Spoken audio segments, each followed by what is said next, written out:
Almost આપણે ઘણું અંદર આવ્યા છીએ, બટ હવે અહીંથી દેખાવાનું આપણને બંધ થઈ ગયું છે. અને અંદર જતાં આપણને છે ને ત્યાં શ્વાસ લેવાની બી થોડી અત્યારે તકલીફ પડે આ જગ્યા પર, કેમ કે જમીનની અંદર છીએ આપણે. આશરે 200 ફૂટની આસપાસ અંદર રહીશું. આ જગ્યાએ તમારે ચાલવું હોય ને તો આ રીતે વાંકું વળીને ચાલવું પડે.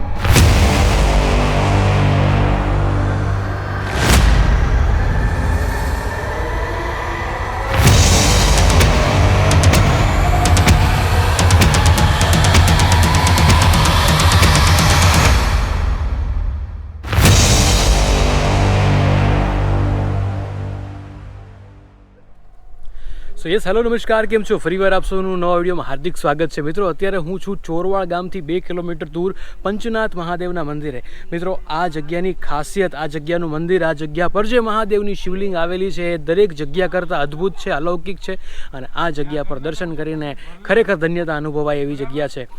આ જગ્યા તમને બતાવું એ પહેલાં આ જગ્યા વિશે અમુક વાત કહી દઉં કે આ જગ્યા જે છે એ જમીનનું સમાંતર જે છે, જમીનથી આશરે 100 ફૂટ અંદર આવેલી જગ્યા છે. ઇનફેક્ટ આપણે એવું કહી શકીએ કે જે વાવ છે ને, વાવની બાજુમાં જ ગુફાઓ છે. ગુફાઓની અંદર ભગવાન ભોળાનાથની શિવલિંગ આવેલી છે. ખૂબ જ અદ્ભુત જગ્યા છે અને આ દર્શન કરીને તમે ખરેખર એમ કહે ને કે ધન્યતા અનુભવશો. હું તો સાક્ષાત ધન્યતા અનુભવું છું. એને કારણ એ છે કે હું આ જગ્યા પર સાક્ષાત આવીને આ દર્શન કરું છું. તો તમારા બધાના સપોર્ટને લીધે આ બધી શક્ય બન્યું છે. જો તમે મારા વિડીયો ના જોતા હોત તો કદાચ હું આ જગ્યા ઉપર ના પહોંચ્યો હોત. અત્યારે છીએ પંચનાથ મહાદેવ મંદિરની જગ્યા પર અને ખૂબ જ અદ્ભુત જગ્યા છે. જઈ રહ્યા છીએ મહાદેવના દર્શન કરવા માટે. જોડાયેલ રહેજો વિડીયોમાં અને તમને વિડીયો કેવો લાગ્યો છે, દર્શન કેવા થયા છે એ જરૂરથી કોમેન્ટમાં જણાવજો. ફ્રેન્ડ્સ, જ્યારે આપણે આ પંચનાથ મહાદેવના મંદિરે આવ્યા છીએ ને ત્યારે આ જગ્યા પરના જે મહંત છે એ સરસ્વતીનાથજી માતાજી આ જગ્યા પર મહંત છે. અને એમના ગુરુની વાત કરીએ તો ગુરુ શ્રી કૈલાસનાથજી એમના ગુરુ હતા. અત્યારે જે મહંત છે એ સરસ્વતીનાથજી છે. એમની સાથે પણ વાતચીત કરીશું, પણ એ પહેલાં આ જગ્યા પર જે અદ્ભુત ભગવાન ભોળાનાથ બિરાજમાન છે એના આપ સૌને દર્શન કરાવવા માટે જઈ રહ્યો છું. તો જોડાયેલ રહેજો આ અદ્ભુત વિડીયોમાં, કેમ કે આવી જગ્યા, આવા મહાદેવની શિવલિંગના દર્શન તમે, હું માનું છું, ત્યાં સુધી નહીં કર્યા હોય. તૈયાર છો ને તમે આ અદ્ભુત જગ્યાના દર્શન કરવા માટે? અત્યારે આપણે જઈ રહ્યા છીએ જમીનથી આશરે 100 થી 150 ફૂટ અંદર મહાદેવનું જે શિવલિંગ આવેલું છે. એક નહીં, ઘણા બધા શિવલિંગ આવેલા છે, ઘણી બધી ગુફાઓ આવેલી છે. અને આ ગુફાઓ વિશે એવું કહેવામાં આવે છે કે આ ગુફાઓનો રસ્તો, એક રસ્તો જે છે એ જુનાગઢ નીકળે છે, એક છે એ દ્વારકા બાજુ નીકળે છે. તો યસ, આ છે પંચનાથ મહાદેવની જગ્યા અને આપણે જઈ રહ્યા છીએ અદ્ભુત શિવલિંગના દર્શન કરવા માટે. જય મહાદેવ, હર હર મહાદેવ, જય ગિરનારી. તો આ રીતનો કંઈક રસ્તો અને આપણે આગળ વધી રહ્યા છીએ. અને તમે જે અહીંયા આવશો ને તો તમને ખરેખર થ્રિલ ફીલ થશે, કેમ કે થોડીક બીક પણ લાગે. મહાદેવની જગ્યા જોવાનું એક આપણને આમ ઉત્સાહ પણ હોય. આ બધું મિક્સ ફિલિંગ સાથે આપણે અત્યારે આગળ વધી રહ્યા છીએ. તમે જોશો ને તો ખૂબ જ આ જૂની એવી વાવ છે અને આ વાવની અંદર મહાદેવનું મંદિર આવેલું છે. તમે જોશો ને તો અત્યારે ઓલમોસ્ટ આપણે 15 થી 20 ફૂટ ડાઉન આવી ગયા છીએ અને હજી આ જગ્યા પર આપણે અંદર જઈ શકીએ છીએ. તો ફ્રેન્ડ્સ, અદ્વચ્ચે પહોંચ્યા છીએ અને જઈ રહ્યા છીએ આ અદ્ભુત જગ્યાના દર્શન કરવા માટે. હર હર મહાદેવ, હર હર મહાદેવ. ફ્રેન્ડ્સ, કોમેન્ટમાં મહાદેવ હરનું નામ લખવાનું ભૂલાય નહીં, મહાદેવ હર લખવાનું ભૂલાય નહીં. એનું કારણ છે કે આ જગ્યા ભાઈ સાહેબ ગજબ છે. હર હર મહાદેવ, હર હર મહાદેવ, હર હર મહાદેવ. ફ્રેન્ડ્સ, આ જગ્યાની એક બીજી ખાસિયતની તમને વાત કરું તો આ પહાડ તમે જુઓ છો કેટલો ઊંચો પહાડ છે, બરોબર છે. આપણે ઓલમોસ્ટ એમ કહું ને કે 100 થી 125 ફૂટ એવું લાગે છે કે અંદર આવી ગયા છીએ. હવે આ જગ્યા પર વાવ અહીંથી ઊંડી છે અને આગળ જગ્યા જે છે આ રીતને ઉપર જવાનું છે. હવે આ જે પહાડ છે ને એ પહાડમાંથી અંદર ટીપા પડે છે અને એ પણ શિવલિંગ ઉપર પડે છે. એ સિવાય આ જગ્યા પર જે અંદર ગુફાઓ છે ખૂબ જ ઊંડી છે. આપણે અંદર થોડુંક જવાનું ટ્રાય કરશું, ક્યાં સુધી જવાશે ત્યાં સુધી જશું, પણ આના માટે તમારે એક લાઇક કરવું પડશે. જરૂરથી લાઇક કરજો. આગળ વધી રહ્યા છીએ આપણે. સૌ પ્રથમ તમને આ જગ્યા પર જે વાવ આવેલી છે વાવના દર્શન કરાવું છું. વાવ તમે જુઓ છો કે ત્યાં છત છે અને છતથી આટલી ઊંડી આ વાવ આવેલી છે.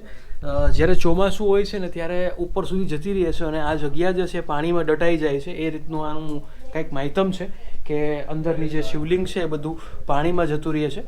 અત્યારે શિયાળો ચાલી રહ્યો છે તો અત્યારે એટલું બધું પાણી નથી આ જગ્યા પર.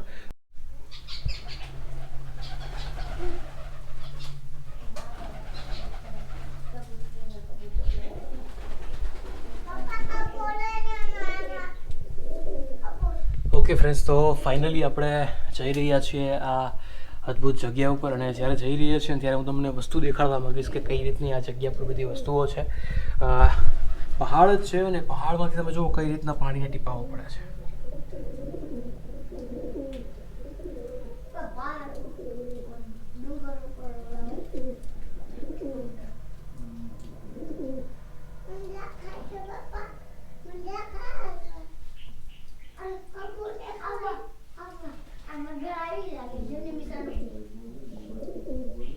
ફ્રેન્ડ્સ, તમે જોઈ શકો છો કે કઈ રીતની આ જગ્યા છે અને કન્ટિન્યુઅસલી પાણી પડે રાખે છે.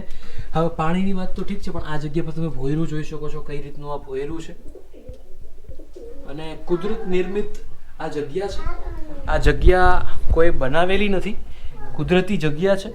અને આવી જગ્યા આપણે સૌરાષ્ટ્રમાં છે.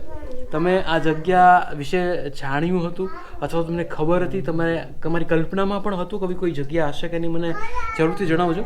હવે તમે જોઈ શકો છો કે સામે એ જે છે એ વાવ છે અને સામેની જ બાજુએ ખૂબ સરસ મજાના મહાદેવ બિરાજમાન છે. આપણે દર્શન કરીશું. આ જગ્યા પર પણ તમે જોઈ શકો છો કે ખૂબ જ એક અંધકાર ભર્યું ભોયરું આવેલું છે. એ સાથે જ આપણે સામેની બાજુએ જ્યારે જઈએ છીએ ત્યારે આ જગ્યા પર મહાદેવની શિવલિંગ આવેલી છે.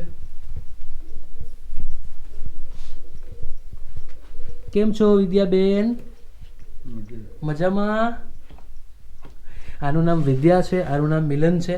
તમારું નામ શું છે? શું? મંગલભાઈ. મંગલભાઈ આપણે મદદ કરી રહ્યા છે અત્યારે. અને સામેની બાજુએ ફ્રેન્ડ્સ જોશો ને તો ત્યાં જ આપણને આ અદ્ભુત શિવલિંગના દર્શન થઈ રહ્યા છે. હર હર મહાદેવ, હર હર મહાદેવ, જય શંભુ, જય ત્રિપુરારી. આ અત્યારે ઓલમોસ્ટ આપણે ગણીએ તો ઘણી બધી શિવલિંગ છે આ જગ્યા પર. જેટલી આપણેથી ગણાય એટલી ટ્રાય કરીએ. 1 2 3 4 5 6 7 8 9 10 11 અત્યારે દેખાય છે. વધારે હોય તો મને આઈડિયા નથી, તમે જણાવજો કે તમને કેટલી દેખાઈ રહી છે શિવલિંગ. તો ફ્રેન્ડ્સ, આ દરેક શિવલિંગની દરરોજ પૂજા કરવામાં આવે છે માતાજી દ્વારા. અને ખૂબ સુંદર મજાની જગ્યા. જો અંદર શિવલિંગની ફરતે આ રીતની કંઈક જગ્યા આવેલી છે જે અત્યારે આપણે જોઈ રહ્યા છીએ. વાહ!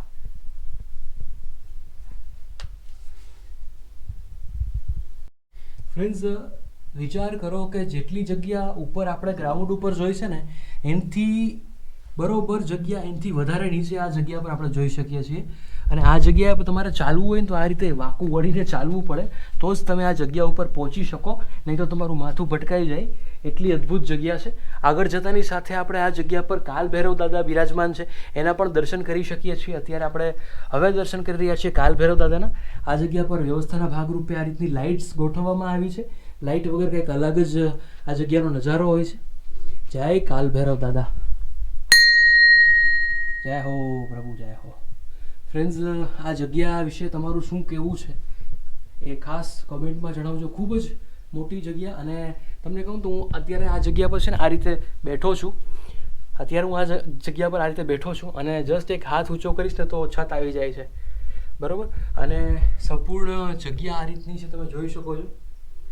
ખૂબ જ અદ્ભુત જગ્યા. સામેની બાજુએ ગુરુદત્ત મહારાજની જગ્યા આવેલી છે જે પણ ઓટોમેટિક પ્રગટ થયેલા છે એવું કહેવામાં આવે છે.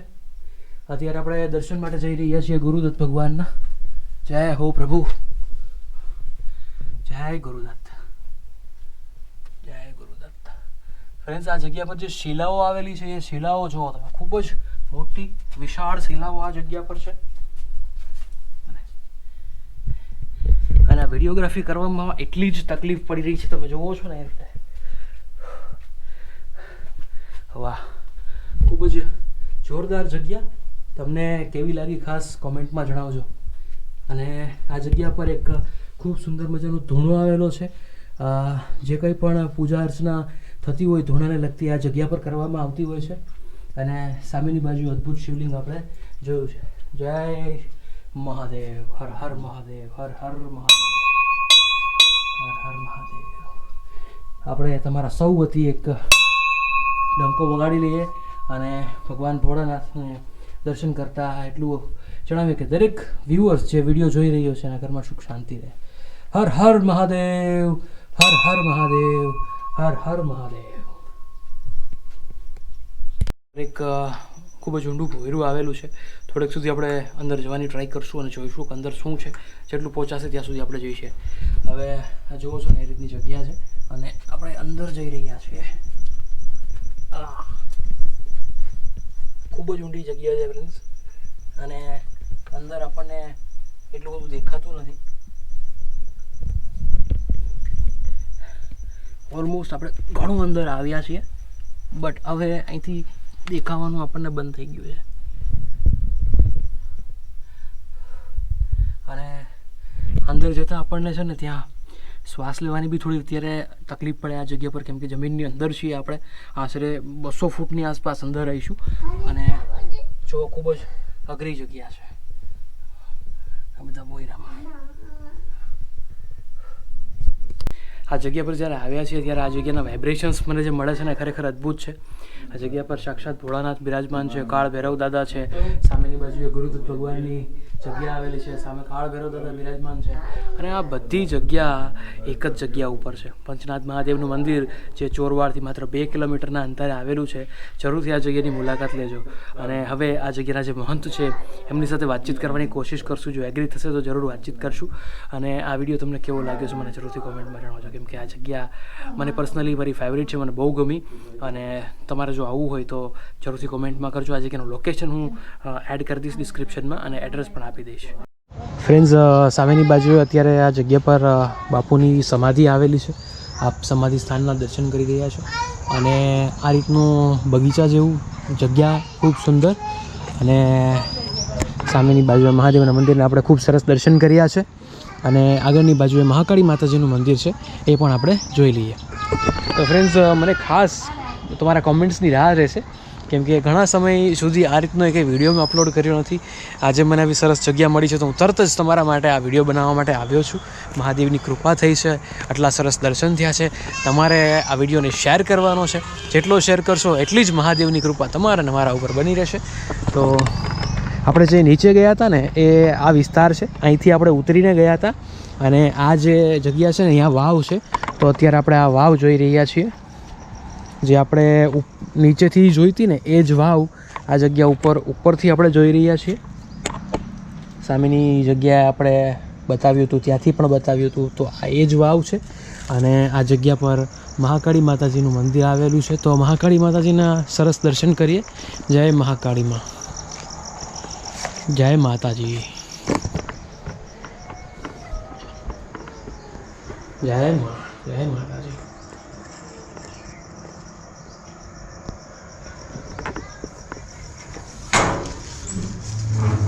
જય માતાજી. મિત્રો, અત્યારે આપણે સર્વે મહાકાળી માતાજીના દર્શન કરી રહ્યા છીએ. જય માતાજી, જય મહાકાળી.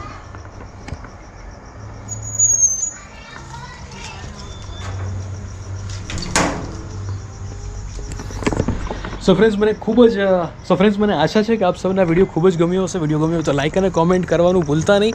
અને ચેનલ પર પહેલી વાર આવતો તો ફટાફટ સબસ્ક્રાઈબ કરી લેજો, કેમ કે આવા જ અદ્ભુત વિડીયો લઈને હું તમારા માટે આવતો હોઉં છું. ફરી મળીશું નવા વિડીયોમાં. ત્યાં સુધી જય શ્રી રામ, જય માતાજી, જય Shri Krishna and Mahadev her to all.